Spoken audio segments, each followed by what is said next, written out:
അഭിപ്രായം എന്ന് പറഞ്ഞാൽ ബാക്കി ഈ ഉൾപാർട്ടി ഈ ഇത്തരത്തിലുള്ള ചില വിഷയങ്ങളിലേക്ക് ചെന്നെത്തിക്കാത്ത തരത്തിലുള്ള രാഷ്ട്രീയ ഇടപെടലുകൾ നടത്താൻ കെൽപ്പുള്ള ഒരു നേതൃത്വമായിരുന്നു CPIക്ക് ഉണ്ടായിരുന്നത്.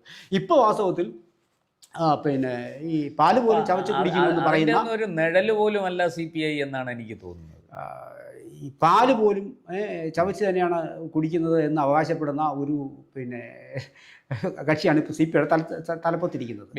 വലിയ പിന്നെ വലിയ പ്രകൃതി പിന്നെ സ്നേഹവും വലിയ മനുഷ്യ സ്നേഹവും കവിത എഴുത്തും കാര്യങ്ങളും ഒക്കെ കൊടുത്തപ്പോൾ എന്തിനാണ് ഇതൊക്കെ വെറും ഈ പിന്നെ എന്താണ് ഒരിക്കലും ഇത് വാസ്തവത്തിൽ ഒരു ഇത്തിൽ പാർട്ടി മാത്രമാണ്. ഞാൻ എത്ര മേൽ പറഞ്ഞാലും പലപ്പോഴും ഞാൻ CPIയെ കുറിച്ച് സംസാരിച്ചിട്ടുണ്ട്. ഒരു ഇത്തിൽ പാർട്ടിയാണ്. എന്തിനാണ് നിങ്ങൾ എവിടെയെങ്കിലും ഒട്ടിച്ചേർന്ന് നിൽക്കാത്തിടത്തോളം കാലം അന്ന് ശ്വാസം മുട്ടിച്ചാവുന്ന ഒരു പ്രസ്ഥാനമാണിത്. അതിനകത്ത് CC മൂന്തനെ പോലുള്ള ആൾക്കാർക്ക് സ്ഥാനം കിട്ടിയാലേ ഉള്ളൂ അത്ഭുതം എന്ന് പറയുന്നത്. അതുകൊണ്ടാണ് അദ്ദേഹം പേയ്മെൻറ്റ് സീറ്റിലേക്ക് പറഞ്ഞത്.